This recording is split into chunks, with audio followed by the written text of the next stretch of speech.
before we allowed the prospective recruits and their parents to ask us questions. Steph spoke about the team, what it means to be a student athlete at Harvard, and generally about the requirements for getting in. She encouraged them to take their SATs in the spring, to challenge themselves in AP courses, and to start working on their personal statements over the summer. I think Steph was trying to put the girls, and perhaps more importantly their parents, at ease when she brought up past college essays she had read. One in particular related a former HWSD member's phases of life to nail polish colors. As I sat there, I found myself reflecting on what I had submitted. I wrote about Lane 7 in Blodgett Pool.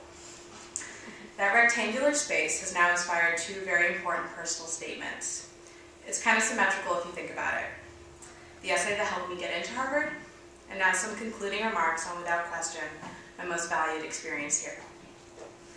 I will refrain from reading you excerpts from the original. As a side note, if you want to be amazed with how much you've progressed academically at Harvard, read something you wrote in high school.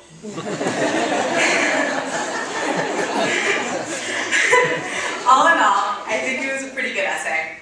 I described what I'm referring to, the space itself, and then transitioned into talking about my commitment to the sport and what swimming has meant to me. The funny thing is that a lot of what was written has not changed. The D lane still confines ourselves to the peripheries of the pool, and I'll do almost anything to avoid risks smacking my hand against the wall. What has changed is my relationship with the sport. In high school, I toiled away, swimming thousands and thousands of yards in Lane 7. I've worked equally as hard there since. But my time spent in Lane 7 while in college is no longer about clocking in the meters. My greatest accomplishments in that space were no longer contingent on making intervals, but on the development of relationships I know I will always cherish. It sounds trite, but then and now I consider Blodgett, in particular Lane 7, to be a home.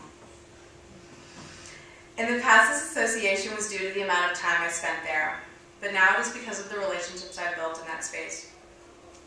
A lot of you refer to me as Team Mom, and I'd like to think that you're not only referring to the cut of my pants. Jokes aside, I consider you all to be sisters. And for a once extremely shy only child, I cannot even begin to explain how much you all mean to me. Thank you all for being such wonderful teammates and friends. I would like to particularly thank my two roommates, Catherine and Laura. You have both been constant supports of love, and I'm so impressed with your success, courage, and devotion to whatever you set your minds to. I'm going to miss you both so much next year, but know that not only the distance will not keep us apart. I would like to thank Steph for her unwavering support. You best embody the positive attributes our team strives for: intelligent, talent, composure, and kindness, and you're one of my greatest role models. Matt, I feel incredibly lucky to have had the privilege of training under you the past 4 years. You have an incredible gift to be able to motivate 42 tired and stressed young women. This and your unwavering devotion to learning about the sport will take you so far. When I came on a recruiting trip over 4 years ago, I sat and talked to Kyle in a room in Dunster.